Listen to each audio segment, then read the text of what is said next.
сайн байцгаана уу? Сайн байцгаана уу? За Тэгэхээр тэгэхээр сайн юутай байцгаана. дараагийн сэдвээ хар бэлдсэн болон бэлдээгүй байна. За өнөөдөр ямар сэдвээр ярилцах вэ? Багш мэдж байгаа. Багш гэсэн санаагаар асуухаар. Тэр чинь нөгөө нэг ярилцлага дээр амраа яг нөгөө нэг бодол гэдэг хэсэг рүү яг орцоод байхаар багш нөө байж байгаараа гэж хадарлаад тэгэхээр өнөөдөр тэр сэдвээр ярилцаад илүү сонирхолтой болох байхаа гэж бодож байна. За тэгээ ерөнхийдөө энэ хүний бодол, хүний сэтгэл гэдэг сэдвээр ингээ ярилцсан тул ер нь юунаас эхлэх зүгээр юм бэ? Үлгш бодол яг юунаас үүдээ? Анаас үүдээ, яаж үүдээ? Бодол хайраас үүдсэн шүү дээ. Түрүү нөгөө таны орон зайн төсөөлөл гэдээ ярьжсэн шүү дээ. Онгод биелээ орж ирэхэл бодол үүсдэг юм. Шүлэгч гэж шилбэл гэдэг. Тэгэл хүмүүс чинь гэгэр бодлоо орж ирэнгүүт нь шүлэг болгоод тэрийг буулгаад онгод ороод ирчлээ гэж. Тэгвэл ихшээ бараг онготоос эхэлж тайлбарлах юм шүү. Онгот гэж юу вэ? Ер нь гэхдээ онгодч байна уу, сүнсч байна уу, энэ нөгөө нэг даралт ертөнцч байна уу? Эднээс нэг хүмүүсийн нэг мэдрээд байгаа мэдрэмж тэ. Тэгээд тэрийг өөрсдийнхөө гадаад ертөнцид юу гэж илэрхийлж, юу гэж хэлж байгаагаас хамаарат нэг өвгнүүд нь өөр боловч таанаас нэг тийм орон зай төсөөлөл нэг тийм хийсвэр ертөнцийн тухай юмнууд яригадаад байгаа байхгүй. Тэгэхээр энэ нь бол нэг биднээсийн бодол гэсэн. Тэгэхээр ер нь энэ аюун ухаан дотор бодол энэ төсөөлөл яаж үүсдэг юм бэ гэдгийг бол ухаанаар бол хэлбэрийг нь яриад сонирхолтой байж магадгүй тий. Одоо жишээ нь миний докторийн ажил бол орон зайн төсөөллийг судалсан байхгүй.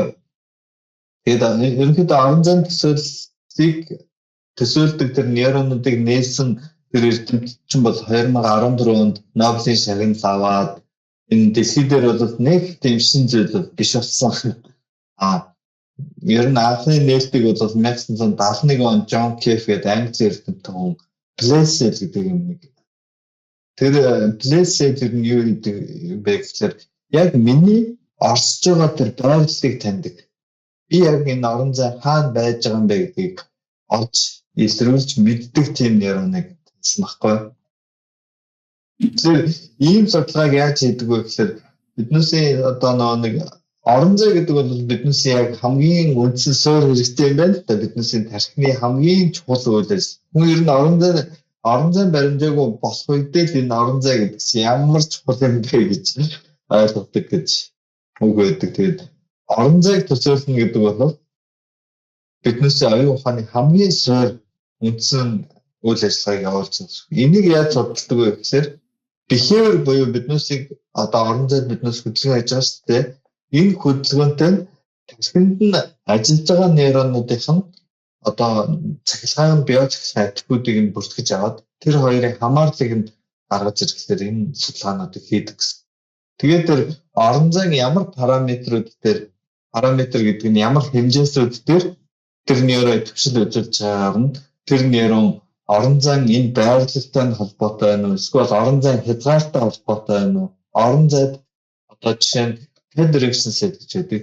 Чиглэл толгойн чиглэлтэй холбоотой идэвхжил үзүүлж байна уу? Vector set гэж байдаг. Орон зайн хөдөлгөөнүүдийг хандаг. Тэгээ speed set гэж байдаг. Хурд. Хамгийн сонирхолтой нь тархин дотроос time set-ийг ерөөс олоогүй. Яг ингээд боддоор энэ time set байна гэдэг гарсан юу судалгаанууд. Зүгээр time цаг хугацаанд мэдрэг эсүүдийг бол бичээд байгаа. Янз бүрийн байдлаар. Гэхдээ яг одоо юу гэж хэлдэг юм absolutely time set-ийг энэ л гээд гаргаад ирсэн тийм судалгаа юм эргэлзээтэй байна. Time set гэдэг бичсэн хэд хэдэн пейперүүд бол байгаа. Гэхдээ их сонирхолтой. Тийм байдаг. Тэгээд миний хувьд болохоор direction set speed Z хоёрыг бол олжсан. Тэгээд энэ head axis speed энэ distance-ыг боёо орон зай хэмжээсийг мэднэ гэдэг бол энэний цаана бас time тарих өөрөөс хорцдгийн болов гэж бодоод миний гаргалгаа. За тэгээд эргээд энэ орон зай төсөөллийн энэ судалгаанд би бол энэ орон зай төсөөллийн нейрон гэдэг бичээд яг миний судалгаан дээр юу шин юм бэ гэхээр одоо орон зай төсөөллөдөг тэгэхээр бодлол бол орон зайд оршдог. Орон зайн тийм хэлбэрлэг шинж хийцээр орон зайн ийм тусгал анус ингээ бодол дээр бодоод үзээр тийм орон зайлыг шинж чанартай. Яагаад орон зайлаг гэж агшаа? Тэгээ орон зайгүй бодлоо одоо хэлээд тээ. Орон зайгүй юу? Текст гэж болох юм болоо чадалж байгаа. Текст. Текст ч өөрөө орон зай хэлбэр байхгүй юу? Үсэг гэдэг чинь орон зайн геометрийн Евклидийн геометрийн хавтгай дээр ингээд үүсгэсэн хэлбэр учраас орон зай байхгүй юу? Тэгвэл үнэр агшаа. Чихэрлэг үнэр. Тэр чинь болоод яг одоо сэрэл болоод байна ш. Сэрлээ бодол биш гэж аа. Тэгээ одоо тэр чихэрлэг үнэр чинь ямар нэгэн бодолтой association үүсгэн орон зай юунуудтай хэл. Гэтэ багшаа ингээд чихэрлэг үнэр бодонгууд тэр бодол биш гэж аа. Харин бодол мөн Үнэрслийг бодох гэдэг. Үнэр гэдэг чинь өөрөө шүү дээ сэрэл. Тэгээд үнэрийн тухай юу чинь төсөөлөл чинь бодол болоод явна. Тэгэхээр хэлбэр чинь Нэг л бууж өгөхгүй гай зүйл нь юу гэх хэрэг. сэрэл болохгүй. Одоо чи үнэр гэдэг чинь сэрэл. Бид нар хэлсэн шүү дээ. Хүнд бол 5 мэдрэхүй байна. Тэрнээсээ биш гэж аа. Мэдрэхүй нь болохоор бодол байна. Бодлыг болохоор биднээс таньж байна. Харин би агшаа чихэрлэг үнэр бодлоо сая бол. Би тэгэхээр чи чихэрлэг үнэр гэдэг тэр чинь бодол болохоор чихэрлэг үнэр гэдэг чинь сэрэл 5 мэдрэхүйн сэрлийн тухай ярьсан бол тэр чинь сэрэл чихэрлэг үнэр гэж байгаа. Бодол биш сэрэл гэж аа. Сэрлийнхаа төвчөнд байгаа байхгүй. Тэгээд тэр чинь association үүсээд чиний бодолд ингээд толгойд чинь хэлбэр үүсгэж дээ. Тэгээд үлдээ чи бодол. Бодол болохгүй чам ямар нэгэн бодлын нэг давуу тал нь тэр ямар нэгэн сэтгэл хөдлөл дагаж явна. Тэр зүгээр дотроо ингээд бодож байгаа гэдэг маань тэгэхээр бодол биш гэсэн үг үү тийгш одоо чихэрлэг үнэр мөргөл янз бүрийн юмнууд бодоол. Чихэрлэг үнэр гэдэгтэй тэгээ чи ямар association үүссэн бодол байгаа юм тэр чинь чи чихэрлэг үнэр гэдгийг юу гэж төсөөлж байгаа? Зүгээр л агшаа чихэрлэг үнэр л гэж бодсон. Сая агшаа дотроо бод гэхээр чихэрлэг үнэр гэж төсөөлөл наад чинь бол чиний сэрэл үнэр гэдэг сэрэл чинь. Тэгээд энэ үнэр гэдэг сэрэлтэй хамт чамд ямар мэдээлэлүүд ирж байгаа шудраг хэлээд гэлтэй. Харин өөр юм бодогдохгүй нагшаа би чихэрлэг юм хайж ийн агшаа. Бүр чихэрлэг төсөөлсөн тулд чи ямар нэгэн бодол байж байгаа байхгүй. Чи шудраг өөр үнэ хэл ямар нэгэн чихэр юм уу ямар нэгэн жимс юм уу ямар нэгэн тэр чихэрлэг тэр юутай байгаа association үүсгэсэн тэр юугаа сэрэл мэдрэхүүгээ хэл эсвэл бол их муухай хамттай нэлон юу юм уу яг тэрнтэй үүсгэсэн association хэлэх юм бол орон зай ямар нэгэн хэлбэр төсөөл таны тэгж хэлэхээр би ямар нэгэн чихэрлэг зүйл төсөөлөх хэрэгтэй л гэж бодсон. Гэтэ би яг дотроо л тэгэл чихэрлэг бодол гэл яг гоо чихэрлэг бодол гэж байхгүй чихэрлэг үнэр гэл дотроо бодол одоо чихэрлэг үнэр гэж хэлэх юм бол чихэрлэг үнэрс гэж яг байх юм уу үгүй юм уу чихэрлэг гэдэг нь амт байна. Тэгвэл энэ уушаа ингээд жоохон тодорхой болгоо л та. Тэгвэл ингээд нэг дотроо хүмүүс ингээд ярьдэн штэ тэр нэг ярианууд. За би ингээд амаараа хэлэхгүй багшаа би ингээд дотроо ингээд шууд ингээд чихэрлэг үнэр гэл. Тэнгүүд би тэрийг бодсон гэж хэлж байгаа байхгүй. Тэнгүүд энэ болохоор боц биш та сэрэл гэж байгаа байхгүй. Тэгэхээр дотроо ингээд ярьж байгаа зүйл маань болохоор тэгвэл бодол биш гэсэн үг үү? Чин бодол байхгүй. Яагаад гэвэл тэр чин би чамд хэлсэн шүү Тэр бол өөрийн гэсэн сэтгэл хөдлөлтэй байгаа. Emotion буюу сэтгэл хөдлөл тэрнтэй association хийсэн орон зайн ямар нэгэн хэлбэрүүд байна. Чи үнэр гэдэг чинь яг ингээд юу юм бэ гэд яхаар бас дахиад төсөөлөл нэг хэлбэр байна. Тэгээ үнэр гэхлээр нэг химийн байдал болоод яа. За юу ч үргэлжлүүлэх гэж байгаа яванд ойлгох нь. Тэгэхээр бодол гэдэг чинь өөрөө тийм хэлбэрлэг орон зайд хэлбэрлэг шинж чанартай байхгүй. Тэгээд хүний бодол өөрөө юутай гэвэл бүх бодол юм emotion буюу сэтгэл хөдлөлтэй холбоотой association үүсгэсэн. Тийм учраас биднээс өнөөдөр би орон зайн төсөөллийн тухай ярьж байна гэдэг бол хүн ген гэхэлэр юу гэдэг юм аденин нурацил гэдэг амин хүчлүүд байдаг шүү дээ. Тэрнтэй адилхан бодол гэхэлэр юу гэдэг юм бэ гэхээр нейронуудын кодууд байдаг. Энэ кодууд шүү дээ хүний энэ тархич жишээ нь энэ дэлхий дээр ажиллахад зориулсан байна. Орон зайн төсөөлөл гэдэг чинь когнитив энэ системийг бүрдүүлэхийн тулд биднээс яадгүй нэлхүүх төрөөд орон зайн төсөөллөө бүрэн бий болгоод хөлд ороод явтлаа нэг жил болчихдог шүү. Энэ орон зайн мэдрэхүйн энэ сэрлүүдийг хүлээж аваад бүтэн бий болгоод бидээ интеграц хийгээд орон зайн энэ гравитацийн хүч энэ бүх зүйлсүүдийг ингээд балансаа тохируулаад явдаг боллоо. Тийм их хугацаа learning зарцуул. Тэгээд биднээс энэ бодит энэ ертөнц гэж төсөөлөд байгаа энэ гадаад ертөнцид яадаг бахна уу? Тийм гадаад ертөнцийн талаарх хийсвэр төсөөллийг энэ тархигүй дотоод ертөнцөө бүтээж эхэлдэг байна. Тэгээд бүх энэ нөгөө нэг гадаад ертөнцөөс сураад ингээд явсан учраас биднээс ингээд сайн ярих юм бол миний дотор ингээд дотоод ертөнц байгаа энэ тархи хийсвэр ертөнц байгаа гэдгээ мартдаг. Бүх юм гадаад ертөнцөөс би сурсан гэж анхнаасаа нөгөө behavior-ийн хувьд төсөөлсөн юм байдаг. Тэгээд энэ одоо бодол гэдэг юм чи юу вэ гэвэл биднээс дотор байгаа зүйл. Биднээс ингээ орсч байж байгаа чинь биднээс бие бол энэ гадаад дотоод ертөнцийн хооронд нь холбож байгаа юм гүр. Яг нарийн хэлэх юм бол биднээс нэг байшин төсөөллөө. Тэр байшин биднээс тархи руу яваад орж байгаа биш. Тэр байшингийн геометрийн дүр зураг нь биднээс дотор хэвлэгдэж гарахад нэрчж байгаа гэсэн үг. Энэ бол биднээс дотоод орчинд бүтээж байгаа ертөнц. Тэгээд биднээс cognition буюу юмыг таньж, олж, мэдж ийн гэдэг бол тэр дотоод ертөнц буюу бодолтой бий болгосон тэр зүйлсээс мэддэг юмар хайдаг. Жишээ нь нөгөө эрэгтэй хүмүүс шургуулган дотроос юм хайхтар авдаггүй шүү дээ. Окей, шургуул руу хийгээд болчих шахах. Өөрөөс нэг тиймэрхүү юунууд ярианууд явдаг шүү дээ. Энэ юу вэ гэхлээр харин тий яг нөгөө нэг хүн когнитив систем гэдэг бол дотоод тэр нөгөө нэг дотоод ертөнцийн тэр төсөөлөл дотор байгаа юм а маш их юмар.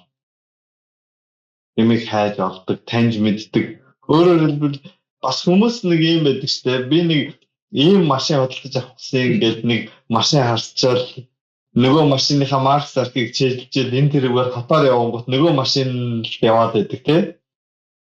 Яг л хүний когнитив систем гэдэг бол яг иймэрхүү зарчмаар алийг ингээд төсөөлж ийн, юун дээр төвлөрж ийн, ямар бодол тархинд илүү их дамгаалж ийн тэр бодлуудыг илүү их хийдэг.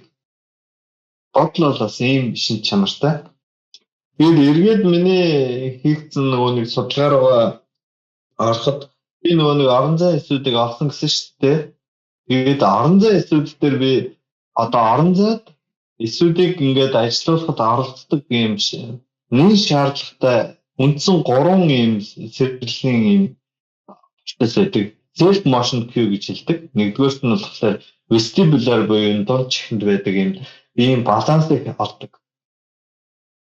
Одоо мэдээлэл гэсэн үг шүү дээ. Энэ мэдээлэл хамгийн чухал гэж.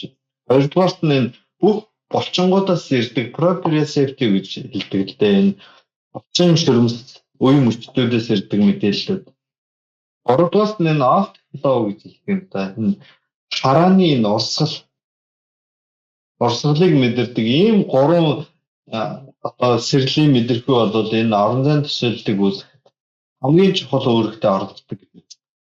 Энэ гурван мэдээллийн интеграцээр биднес орон зайд хөдөлж авах бие организм авч явдаг гэж зарж авч явдаг гэж үздэг байхгүй тий.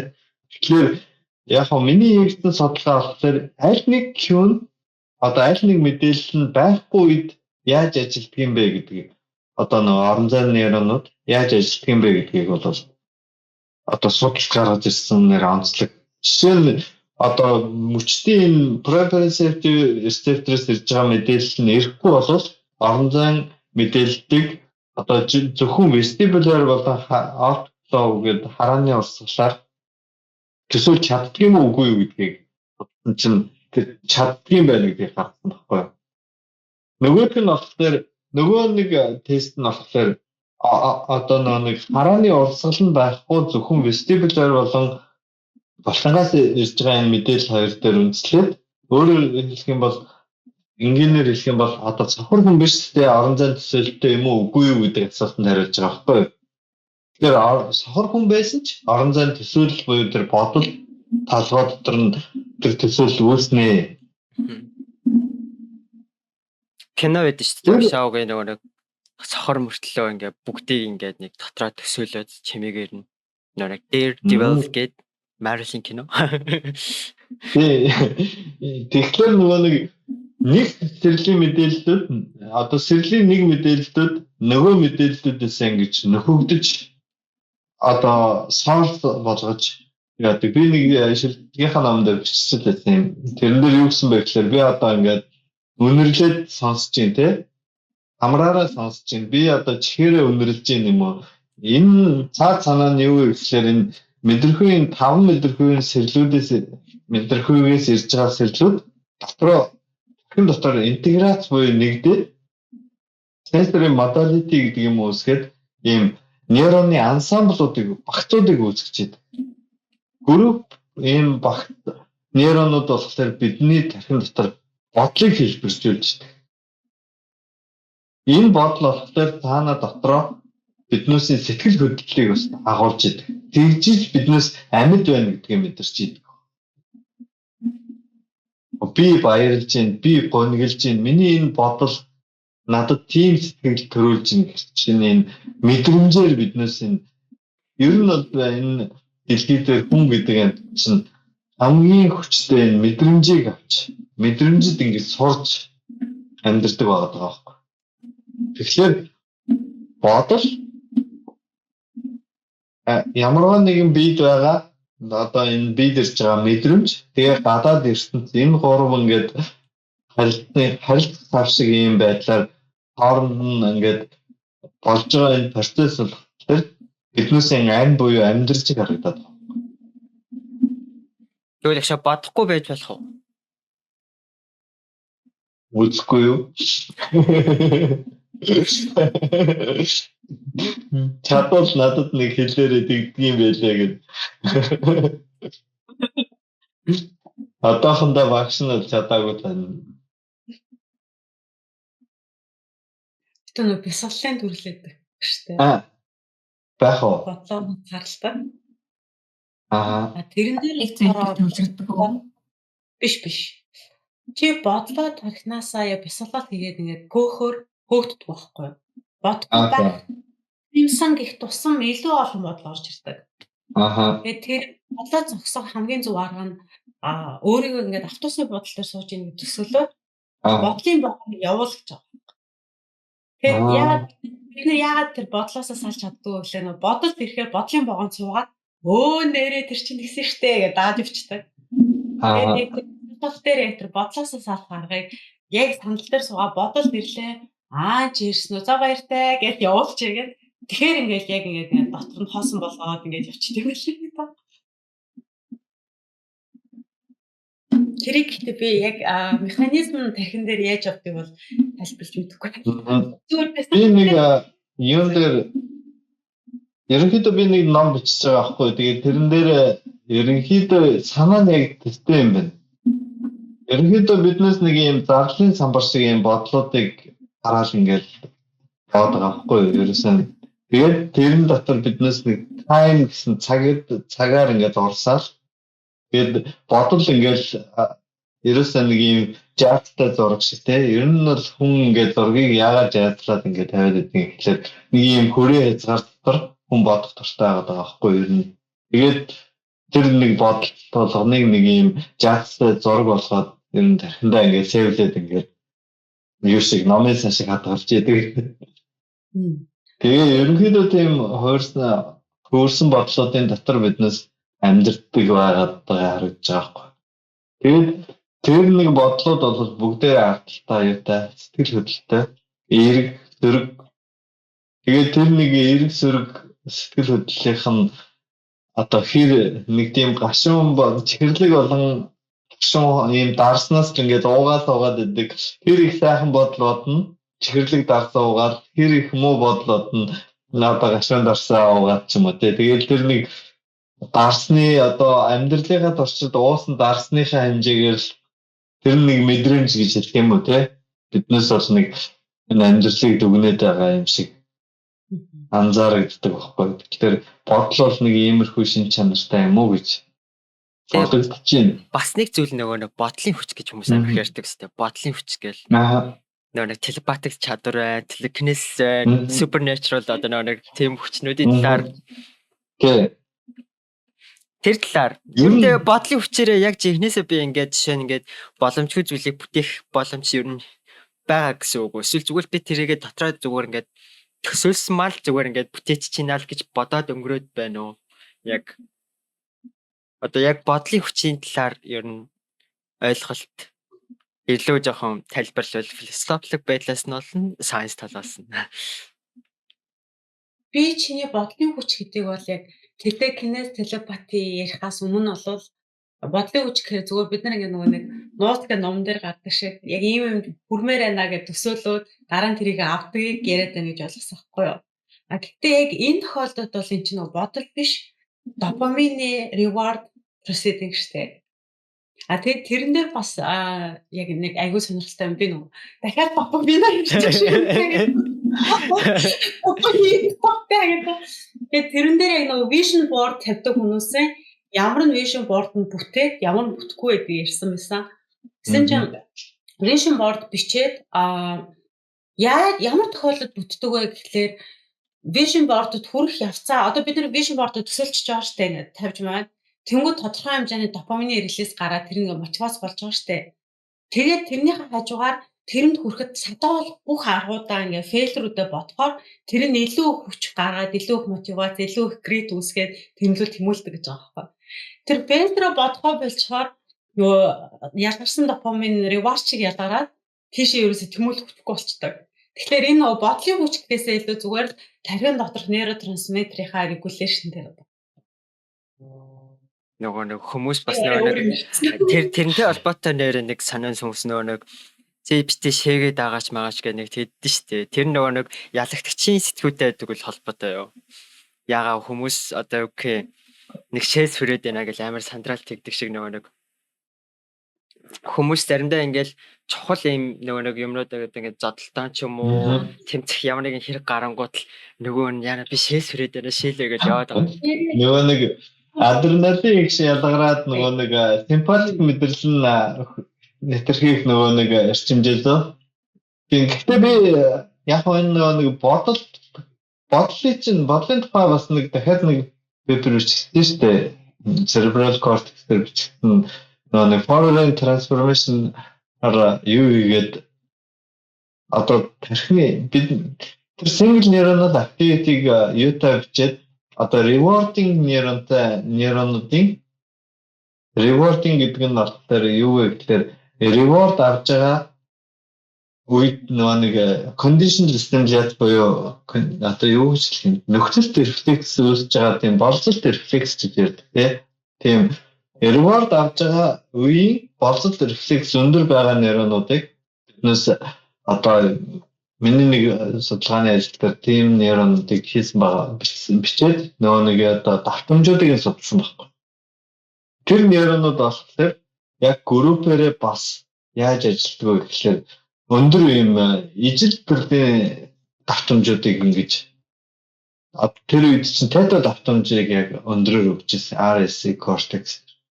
Энэ дээрээс биднээс юу гэж бодох вэ гэхээр яг тархин дотор одоо мэдрэлийн эсүүдийн тийм бодит цахилгаан гүйдлүүд ингэж ритмтэй явж штэ.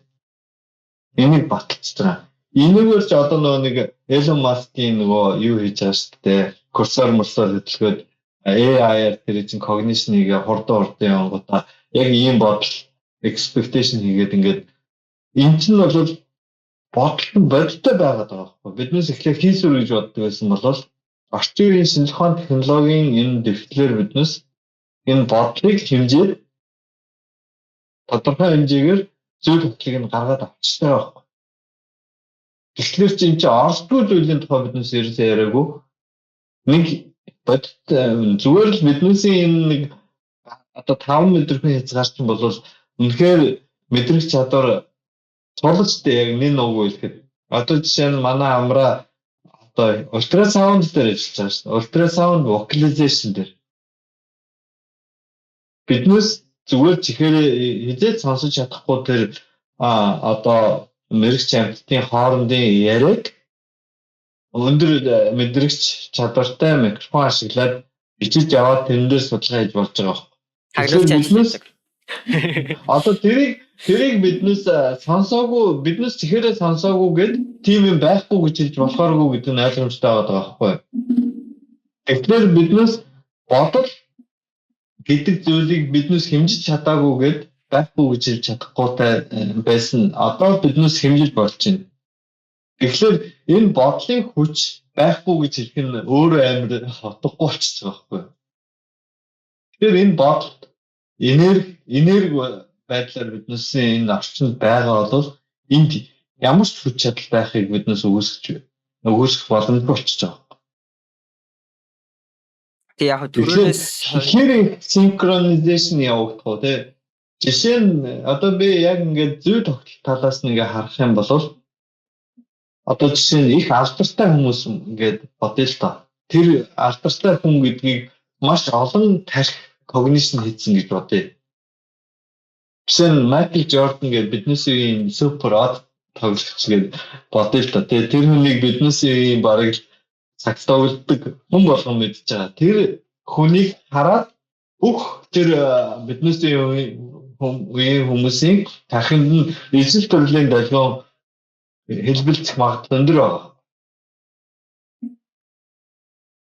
Тэгээд тэр долгион хэлбэлцэж байгаагаараа биднээс яаж юм Майкл Jordan гэсэн брендийн хувцасыг хөдөлж аваад ш. Тэгээ надад бол шууд пүүж санаанд орж ирэх шээ.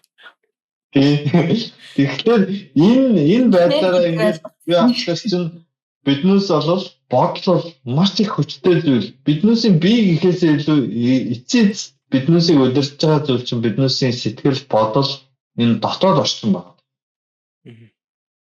Тэр яг түрүүнээс хойш энэ юм бүтээн шүү. Түрүү энэ одоо ингээд над ингээд бодогдсон зүйл нь юу гэхээр ингээд бодсон зүйл нь бид нэр ингээд ямар нэгэн байдлаар ингээд респонс өгöd байгаа юм шиг санагдаад байгаа байхгүй юу? Одоо ингээд юу л бодно тэрнийхээ ингээд нэг ямар нэгэн үйлдэл хариу үйлдэл гаргаад байгаа гэх юм уу? Жишээ нь би ингээд ямар ч эхлээгүй байгаа юм байгаа шүү дээ. Одоо жишээ нь ингээд тэр тэмцээн ч юм уу тийм магадгүй олон хүний өмнө ихтгэл тавих, өндрөөс өсрөх байлаа. Тэгтэл тэрнийг ингээд би яг өсрөн гэдгийг мэдж байгаа, хийн гэдгийг мэдж байгаа ч гэсэн тэрний өмнөх миний бодлоод ингээд байгаад адил тэрнээсээ ямар нэгэн байдлаар би айхан бол айсан нөгөө нэг үйлчлүүдийг хийдэг ч юм уу. Эсвэл тэрэнд амар баяртай байгаа бол баярсан ийм үйлдэл гаргадаг ч юм уу тий.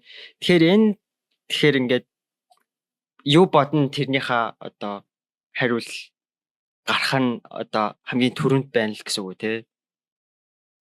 Ер нь бол тэрнтэй чинь маш их санал нэг байгаа. Ялангуяа бас арай жоохон өөр сэдвээр орж магадгүй. Гэхдээ жишээ нь ажлын байрны burnout-ууд байдаг шүү дээ. Тэр чинь бол яг тэр ажлыг хийх нь хэцүү байхаас илүү нөгөө ажлыг хийхэд хэцүүдэй гэсэн бодолтой burnout болж байгаа.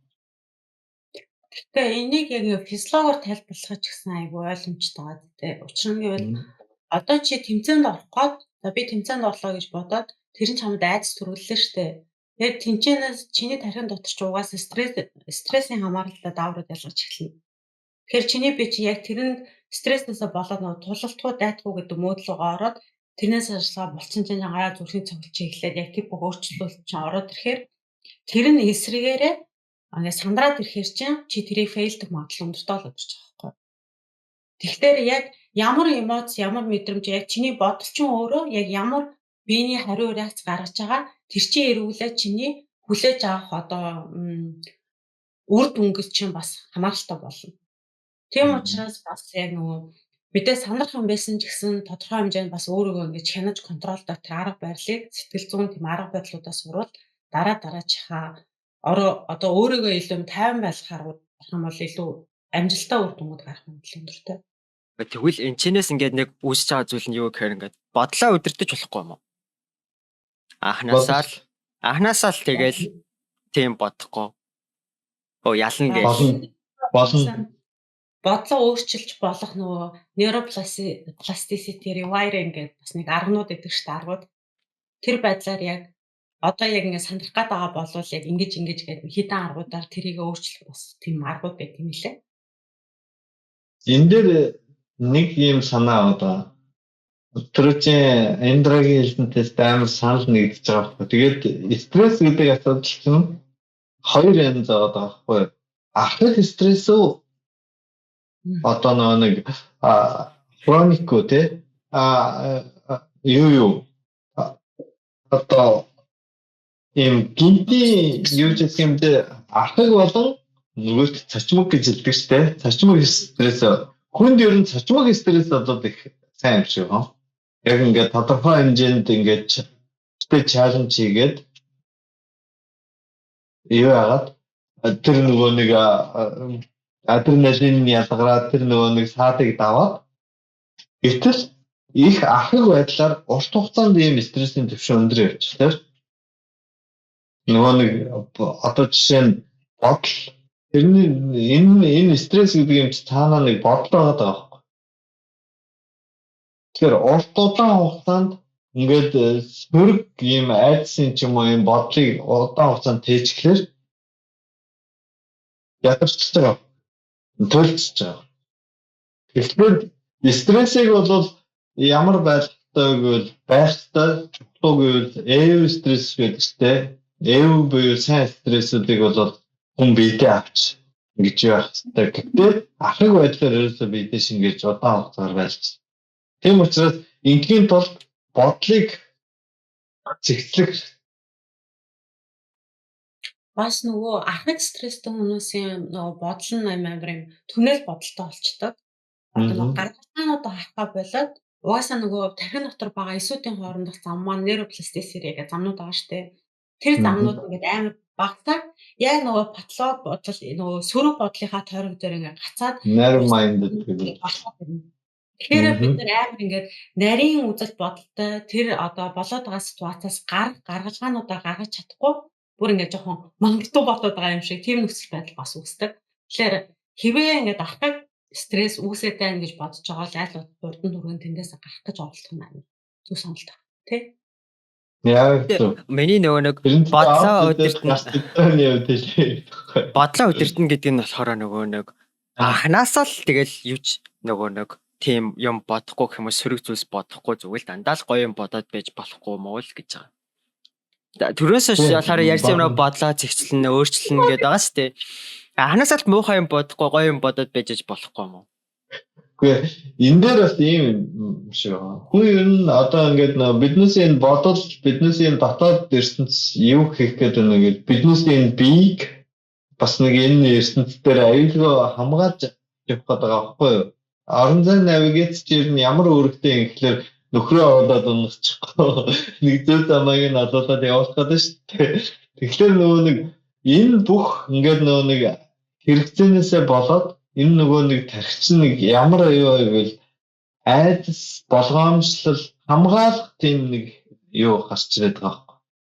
Тэгээ энэ нөгөө нэг суур байдал чинь Нөгөө эволюцийнхаа нэлийн их үед бол нэг амьтанд одоо бариудад идэвчгүй яах юм уу те бас нэг ингээд одоо айж мэд ногдож жагаад нэг газар матар руугаа яваад нэг яадаг байсан байгаа хта тэгэл эволюцийн хувьд ингээд нөгөө нэг манай дээр нэг Томас гэж Бразил профессор лекцэн хийсэн аахгүй тэгээд хүнд бол сөрөг memory сөрөг юм сэтгэл хөдлөлтөй memory бол илүү хурдан богино хугацаанд илүү их нөгөө нэг өндөр мэдрэмжтэй үүсдэг.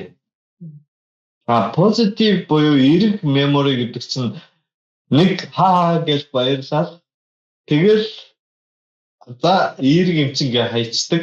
Тэгээ бүр ингээд нөгөө хүүхэд байхдаа бол эерэг тэр нөгөө нэг мэдрэмжүүдэд бол өшөөх баярлал ингээд хөөрдөг байсан болоод том болоод ирэхээр баг нас ахад яг тэрхлээр тэрэнд нөгөө нэг өгдөг тэр нөгөө эерэг сэтгэл ханамж сэтгэл хөдлөл нь бүр ингээд харагдаад баг байхгүй баярлал баг инээдтэй юунда баярлдгийг баг нөгөө сошиал медиа байдал нь тийм юу руу оруулаад эсэргээрээ болгоомжлдог те айдаг тэр юмнууд чинь болол олон их хураалаа штэ тэнгүүд чинь нөгөө нэг сэтгэл чинь ингээд нэг сав байлаа гэж бодох юм бол хар буюу бараан энэ нөгөө нэг айцтай тэр юмнууд чинь давхарлагдаад олон өндрөөр өргөдөд байдаг.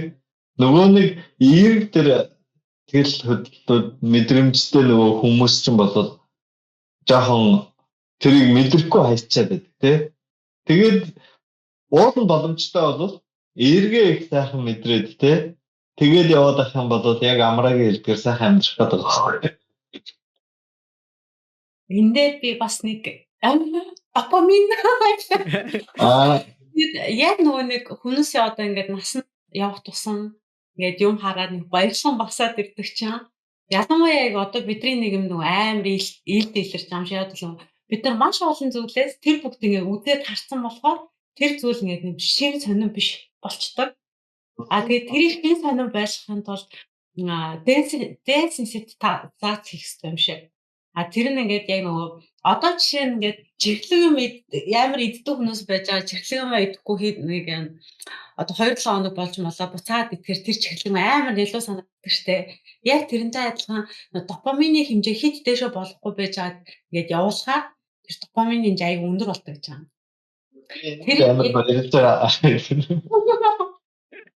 Тэгээд цогцог болохоор яаж гаргасан байсан бэ гэхээр одоо өдөр болгоо ингээд өдөр болгон гүйж байгаа байхгүй нэг хүн. Тэгээд ингээ өдөр болгон гүйгээд хаар яг ингээд адилхан байдалтай адилхан хөгжим сонсоод адилхан ингээд газраар гүйгээд хаар сүүлдээ тэр гүйсхөр амар уйтартай болж хуурдаг. Тэндээс ингээд яг нэг гүйжсэн шиг таашаал авч чадхаа болчдөг. Тэнгүүд тэр хүн тэр замаа өөрчлөх ч юм уу дуугаа өөрчлөх ч юм уу бүр дуу сонсгоо болгох ч юм уу тэгж жагаад бутаад яг нөгөө замаараа нөгөө дуугаа шатгаад бас арай илүү кайф мэдэрдэг гэж байгаа байхгүй. Яг тэр шиг допамины хүртэл тэр десенситизац хийж болдог. Тэгэхээр нөгөө насан турш хүмүүс маань ч гэсэн тийм байдлаар өөрийгөө ингээ хянах юм бол илүү аз жаргалтай байх боломж нь илүү өндөр юм болов. Багш агшаа нэрээ марафонд гүйсэн мэт агшаа. Марафонд гүйхэд хэр зэрэг допамин явсан бай та. Өстой марафон болохгүй юм биш шүү дээ. Тэр амьдралаа тооцох шиг болсон шүү. Яг гүйсний дараа юу гүйж явах үедээ юу агшаа? Гүйж явах үед гэсэн өстой мэдрэмж бол өстой өөр юм байлээ. Би чинь эхний нэг 5 км бүр хөөрөөд гүүгээд би бүр өөрийгөө тэр нэг бичлэг дээрээс гараад байгаа. Тэр камер мамерд өсөрж солиороод эхний 5 км чинь амар гүйсэн. Тэгэл яг нэг 5 Үгүй яг би тэгтээ ингээл хөөрөлөөсөн. Яахарахгүй бүр ингээл гүйснэг шилхүү. Тэгээд 5-аас нэг 20 хүртэл жоохон майлаад бүр үгүй нэг ингээд жоохон тогтоол за хөөрж болохгүй шүү. Одоо ингээд олон километр явна шүү гэж ингээд өөрөө яагаад нэг жигд гүйсэн. Тэгээ 20-30 хооронд бол нэг хөнгөн юм шиг явцнаа. 30-аас хойшоо нэг 10 км бүр 2 хөл бүр бадараад бүр ингээд эргэн тойрноо хараад бүр яг гүйж чадхаад далцсан. Тэгсэн чи хажуугаар ингээд 80 май гарцсан. Бүр манай нэг найзын багш нь гээд 70 гарцтай үйс аахгүй. За чи гүйж чадахгүй ингээд гүйлээс үгээд явж байгаа. Ажид яг ингээд юм бүр ясны хэлхийг юм япоо өмөө чи бүр юм бараг дөрөв үлдээдэг юмэр юм бүгдээч өвөмөө өнөрс ингээд яг миний ажгаар ингээд гүүгээл гараад яаж байгаа. Хэмнэлээрээ шив. Яг нэг юм дээр. Тэгэл ингээд амьдрал амар сонир ингээд тэгэл би ингээд гүйцгээс ингээд бодоод ахад ингээд хоёр хөл ингээд бадсан. Тэгэл ингээд ахаад тэгэл нэг жоохон 5-6 км алхаад юу яжсэн чинь нэг ингээд гадна хүмүүс ингээд нэг дэмжиж зогсдог шээ. Чинь надад амар гоё санагдсан. Гүүгээрээ энүүхийн баринд ороход нэг оин биер гэдэг. Оин гэдэг нь хөгжөөнд дэмжсэн гүйж байгаа одоо пив чамаг ингээд баринд дээр хүлээж байгаа шиг биш. Амар гид хүч ороод амар гүйс. Тэр нэг 7 км амар гүүгээл гүйжсэн сүүлийн нэг яг ингээд барай харагдсан бүр баяртаа том хөвтөнд нэвэд гүйгээд байгаа. Тэгээд махан бодод та жинхэнэ юу Тань тэгэл юу бодогдсон бэ?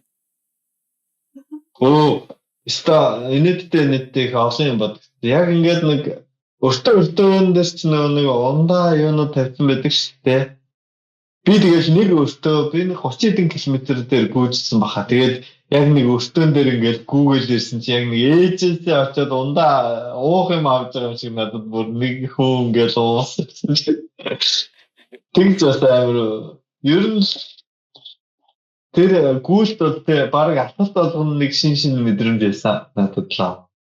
Одоо бас нэрээ мартсан байсан. Би хойд нэг юу бичээд хэвлэн юу ажилласан пост мос оруулчихсан. Тэр үеийн бодлоод танд гүөх хүч өгсөн үү? Өгсөн. Тэр бодлуудаар зэнэглэгдээл явахгүй бол яа түнш. Гүөх бол боломжгүй л байсан баг. Тий. Одоо ингээд тэр чинь нэг сууж авч чинь одоо ингээд их удаан гүгээд байх юм бол автос ирээд хамаад аваад явчихсан шүү гэсэн чинь бас нэрээ одоо автос нь суучихгүйс гэж одоо гүгээд тэр бодлоод орчихсан. Одоо амрааг аваад дахиад гүүгүү гэж. Би гүөхгүй би хангалтай гүс. Өтөө. Би гүөхгүй зүгээр өөр албан шаардлагаар гүйжсэн тохиолдолд би нэг дээдлэн нэг амра намайг шууд онтраас шүү. Би чинь тэгэл өөрийгөө гүйсэн хүмүүс ингээ ярьсан. Гэтэ гүйсэн цагийн тооцоод үзсэн чи би ч барыг алснаас удаан гүйж байгаа байхгүй юу? Тийм чинь бочоо та ингэж гүйхтэй алсан юм уу? Би ч бас гүйсэн хүмүүс ингээ ярьсан чи ингээ цагийн тооцоод алснаас алсан шиг би тэгэл амар удаан ингэж яагаад 40 км-ийн 5 цаг 40 минут гүйж байгаа. Тэгэхээр чинь цаг гарan тэрсэн баг алхаж байгаатай л нөхөр. Тэр нөгөө удаан болсон хэсэг дээр л айгүй их цаг орсон баг тий. Гэхдээ сүүлд нь бодсон чинь миний сэтгэл далхаад байна удаад байна гэж бодчихсон болохоос юу юм бэ лээ. Ерөнхийдөө би бас нөгөө нэг тогтож гүн шүү, хол гүн шүү гэдэг нөгөө бие бариад гүйсэн гэсэн шүү дээ. Тэгэх үедээ яг хүчээ нөөцлж ийн гээл бодлаа ингээд би нөгөөл ингээд цаа гүйж байгаагаар юу гүйгээдсэн байгаа байхгүй. Жохон хүч өгөөд гүйж бас болох юм шиг л. Олон гүйгээд ирэхдээ тэр өстө туршлагаас шалтгаалсан шиг. Ерөнхийдөө гүйдэг хүмүүс 30 км-ийн хан гэж байд юм лээ. Гүйж үзсэн хүмүүс. Тэгээ 30 км-ийнхаа тэр ханыг ер нь хэд даваад үзсний дараа бол 42 би бас ингээд тэрэнд яа тийм л дасдаг. Тэгээд ирэхлээр ер нь бол нэг 4 цаг гарантай бол гүйчих юм байна гэж би бодогдсон. 42 км-ийг өгсөн. 42 км-ийг үү? Тий. Миний нэг чадвар бол нэг 4 цаг гарантай бол гүйчихэр юм байна да гэж. 20 км 2 цаг тэгвэл баг машины чирэг алах те Монголд бол. Гүйж хараал гүйж ажилтаа явал. Маш ашигтай. Гэтэ би бол дандаа ер нь гүүх юм бол дандаа цаг бодсолгүй тийм тэдэн цагийн дотор л заавалгүй юм байна. Тэгээ тэгж гүйсний дараах бол яастай амар л та. Ялан донд шүү дээ.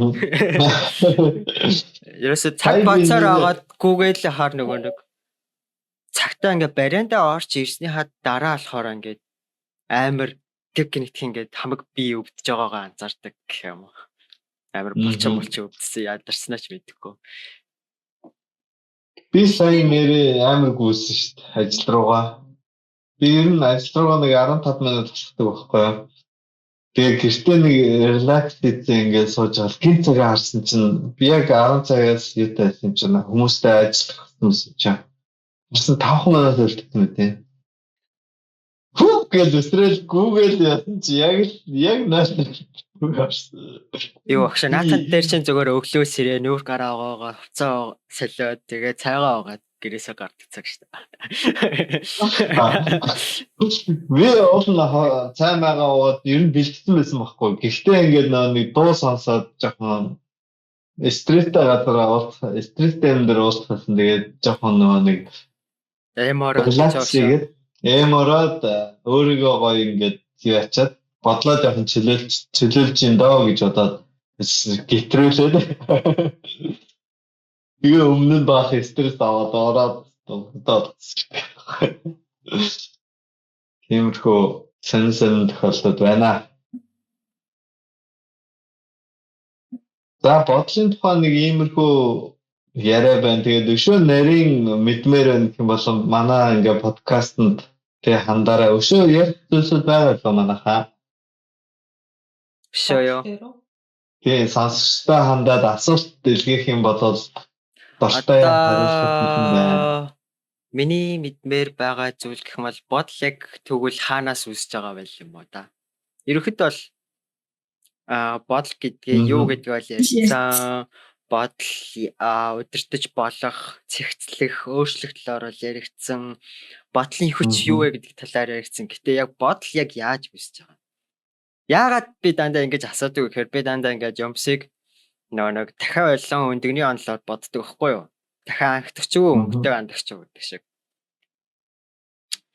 Тэрэн шиг байдлаар боддог. Гэтэ яг энэ дээр нөгөө нэг ингээд шинжлэх ухаанд ч юм уу ямар нэгэн бодох юм бол хүмүүс нэг зүйлийг амар мартдаг юм шиг санагддаг байхгүй. Тэр нь юу гэхээр хинч мэдгүй байгаа зүйлийг оролцуулахаа ерөөсөө мартчихдаг юм шиг санагддаг байхгүй. Яагаад гэхээр дахиад ангидагч юу өндөг ангидагч юу гэдэг дээр ингээд амар олон хариулт байгаа. Тэгээ тэрнээс гадна миний мэдгүйж байгаа зүйлүүд байгаа. Жишээ нь боломжит хариулт гэх юм бол үлэг гүрүүл эхэлж үсээ тэрнээс дараа нь өндөг үсээд байгаа. Дахиад өссөн ч юм уу те. Эсвэл эс болоод эс нь дахиад олоод тэгээд дахиад өндөг үссэн ч гэдэг юм уу. Ингээл янз бүрийн ингээд гэхдээ эндгээр онлууд нь дандаа л ингээд миний одоогийн байгаар мэдж байгаа зүйлүүд байгаа. Гэтэл энэний цаана дахиад миний мэдгүй дэлхийн бүх хүмүүсийн мэдгүй маш олон зүйлүүд байгаа шүү дээ. Жишээ нь одоогоос 1000 жилийн өмнө хүмүүс онгоц гэж юу болохоор мэдгүй байхад бол энэ бол хизээч нөө биелэгдэхгүй зүйл, төсөөлөгдөхгүй зүйл байсан байж болно. Тэгтэл энийг явандаа ингээд бид нэр ингээд багаар судлаад магадгүй Да Винчи тэрийг шувууг хараад ч юм уу тэр механикийг ингээд зохиосны үндсэн дээр бид нэр мэддэг болоод энд ийм байгаа. Тэрийг ингээд шалтгаануудыг судалсаар байгаа л магадгүй за аэродинамик ч юм уу термодинамик гэдэг зүйлүүд ингээд гарч ирээл бид нэр мэдж байгаа. Тэгтэл бидний мэдгүй байгаа зүйл энд яаж нөлөөлж байгаа гэдгийг би амар их сонирхдаг болохоор ер нь бол яаж үүссэн гэдэг шалтгааныг ер нь бол амар их мэднэ. Гэхдээ яг нэг хөдөлшгүй байрна гэх юм бол нэг материалаас нөгөө материалууд бол үүсэж байгаа гэдэг ч юм уу те. Гэхдээ яагаад би үүсэж байгаа тэнгууд яг анхдагч нь юу юм бэ гэдэг тэр зүйлийг ер нь бол айгүй сонирхдаг байгаа. Тийм болохоор бодол яг хаанаас үүсдэг вэ гэдэг дээр та хариулдаг бол. За би хариулах юм уу? Та ярьд санаа байгаа юм уу? Манай хэрэг. Та хариулж. За би миний хувьд нэг бурхан багш хэлэхтэй гэдэг хоёр янзаар хариулсан гэдэг шиг би бас хоёр янзаар хариулт хэлнэ. Би бурхан багш биш гэсэн гэдэг. Нэг нь бол бодол бол биднээс энэ хатад орчноос буюу энэ ертөнцөөс үүсэж байгаа нэг хариулт байна. Нөгөөх нь бол бодол бол ерөөсөө байгаа. Ерөөсөө бодол бол бүх юм. Ерөөсөө угаасаа бодол байж байгаа. Тэр нөө байж байгаа бодлоос биднээс зүгээр зарим нэг нь шүүрж авдаг. бодлол ерөөсөө устж үгүй болдгоо, шинээр бий болдгоо байж л байдаг зүйл. Би ийм хоёр хариулт өгөхөөр Энэ драгч Баско 2 өөрсдийн бодлоо хэлвэл ерөөл амар олон хариулт бол байж болно гэдэг байгаа шүү дээ. Гэхдээ бидний мэдэхгүй хариултууд ч бас байгаа. Тэгэхээр өөрсдийнхөө хариулт хэлэл. Амар олноор тайлбарлаж бодож байгаа байхгүй юу. Тэгээд яг ингээд сайенс талаар гэвэл миний судалгааны чиглэл ч угаасаа нэг амар юм математик зүгчтэй. Яг ингээд үүдэлс яг өвчин гэж явчихдаг болохоор яг ингээд нейросайенс би хамгийн түрүүнд яг бүр ингээд нүдээр харж барьж чадах яг микроскопны доор харж байгаа юм аа миний толгойд ордог. Энэ нөх хийж байгаа ажил маань тэр учраас тий. Яг тэр талаараа бодонгууд яг чи ингээд дөнгөж асуултад авах би ингээд prefrontal cortex гэж утсан тийм. Тэгээд нөгөө эс хоорны дамжуулсан юу асуугаад байгаа гэж утсан. Тэгээд яг ингээд багшийн ярьсны дараа бол ингээд бодоход бол яг spiritual талаас яг ингээд хандхан болдог. Угаасаа тэгэл яг нөгөө бурхан шүтлэг инээтерээ тий. Одоо миний шүтлэгээр бол гэхдээ яг миний шүтлэгээр бол энэ бүхнийг ингээд бид нар бурхан өгсөн ч гэсэн бидэрт ингээд чөлөө сонголт байдаг. Гэхдээ яг тэр бүх чамд байгаа авиас чадвараа яаж ашиглах нөгөө сөрөг юм бодно зөв эерэг юм бодно гэдэг бол бидний сонголт шүү дээ.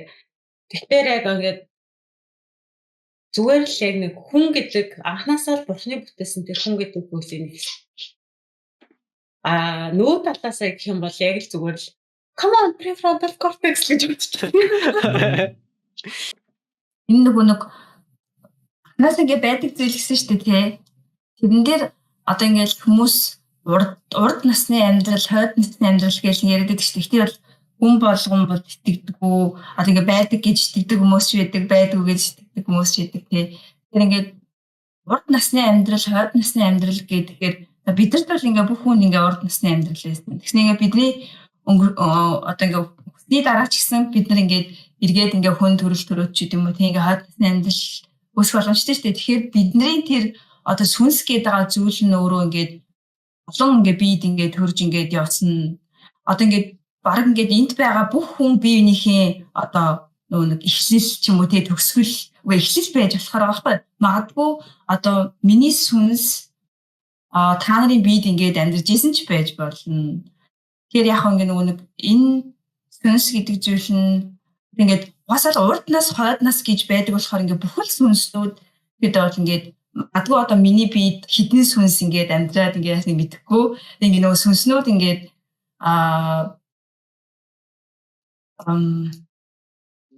энэ нөгөө нэг урд нас хойд нас гэдэг юм бол ерөөхдөө гэдэг бодол гэдэг зүйл нь ч гэсэн ингээд тасралтгүй ингээ хүний амьдрал ч гэсэн ингээд тасралтгүй одоо ингээд бид нар одоо түрүү нөгөө багш нэг бүх юм нэгц болмол гэж ярьсан шүү дээ тий. Тэрэн шиг ингээд бид нар ч гэсэн хин одоо магадгүй миний сүнс эсвэл багшийн эдж байх боломжтой гэдэг ч юм уу. Тэгээд бүх одоо бид нар ингээд амьдралын аль нэг цаг үед бие биенийхээ яг ингээ холбоотойгоор ингээд амьдарч исэн байх магадaltaй болохоор одоо тэр нөгөө хайр гэдэг зүйл ч гэсэн ингээд бид нар бие биенийхээ одоо ингээд эцэг ихтэй эсвэл ингээд бие биенийхээ одоо юу гэдэг хайртай хүн ч юм уу байх боломжтой.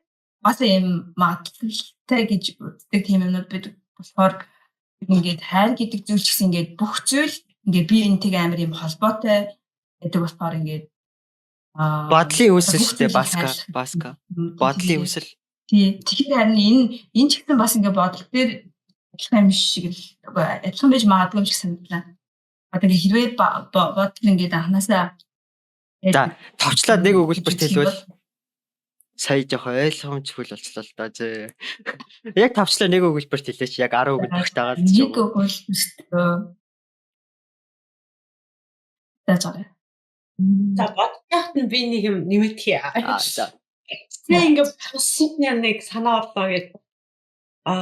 Чинзаа агшиг ярьсантай ингээд айгуу ингээд санал нийлээд тэрийг бас нэг үгээр ингээд сольж хийж болох юм байна гэдэг. Багш болохоор бүх юм энерги гэстэй. Эргэн тойрны бүх зүйлийг энерги.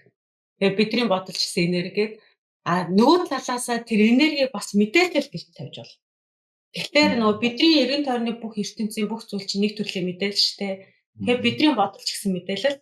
Тэгэхээр яг бидний толгойн дотор байгаа бодол маань эргээд орчин тойрны мэдээлэлээс авч байгаа мэдээлэл учраас энэ зүгээр ингээ мэдээллийн тойрох урсгал юм шиг. За миний одоо яг ярих гэсэн зүйл ингэж ярьж болох шиг байна. Одоо ингээд хирч дээр ингээд сүнснүүд байгаа. За тэгээ тэр сүнснүүд нь ингээд устдаггүй, шинээр үүсдэггүй. Гэхдээ ингээд дахин ингээд байнгын эргэлттэй төрж идэг заяа. Ингээд нэг хүний урд нас болоод нөгөөний хойд нас болоод ингээд байнгын одоо эргэлттэй ингээд төрж идэг. Одоо түрүү нөгөө бичсэн шүү дээ. Одоо магадгүй би багш хоёр одоо биенийхээ ингээд ээж аав ч юм уу ингээд байсан. Нэг өгүүлбэрт Баска, нэг өгүүлбэрт. Тэгэхээр одоо ингээд хуйлаад бодол гэдэг зүйл нь бодол ч гэсэн яг энэ одоо сүнс одоо махан бие гэдэг энэ зүйлс ингээд устж өгөө болгохтой ижилхэн одоо энэ сүнснээс сүнсэнд ингээд амьдрах үед ингээд байнгын эргэлттэй байж идэг зүйл гэж болох юм байна гэдэг зүйл юм. Ийм юм байна. Багш болохоор бодлыг энерги гэсэн, би болохоор мэдээлэл гэсэн, Баско болохоор сүнслэг байдал гэж. Тийм үү? Гэхдээ би нэр бодол дээр нэг өнөөдөр хөндөй гэж болсон нэг сэдв марччихээ. Жохоо ярьчихоо. Жохон цаг авахгүй дараагийн дугаар дээр багш ярьчихл яах вэ? Жохон цаг байхгүй. Юу ч ер нь л яриагтаа цохолж. Бодол бас нэг талаас хайрцаг гэдэг сэдвийг ярьсан. За дараагийн сэдв биднээс бас хөлөөс бахнаа. Биднээс дөнгө энэ талаар бүгдээрээ ярилцсан сонирхолтой шууд. Би бас нэр яг асуу гэж үзсэн бүр мартсан шүү дээ. Тэгээ энэ дарааных юм уу эсвэл одоо зүгээр төвчин багш хариулж бол одоо ингээд сэтгэл гэж байгаа шүү дээ. Тэгэхээр ингээд бодол сэтгэл хоёр нь ингээд нэг юм уу? Сэтгэл яг юунаас үстэй? Яг оршин тогтнонд юм уу? Тогтнодог юм уу? Одоо ингээд инэрэнгүү сэтгэл ч юм уу? Сэтгэл хоёрын ялгаа гэж юу? Дараагийн сэдвээр хэдүүлээ бас энэ ялгааг нь гаргах гэдэг ярилцвал сонирхолтой байх гэж бодож байна.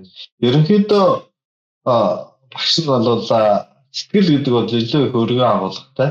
Тэр дотор бодол бол дотор нэг жижиг хэсэг болоод байж байгаа гэж бол төсөөлж бодож байна.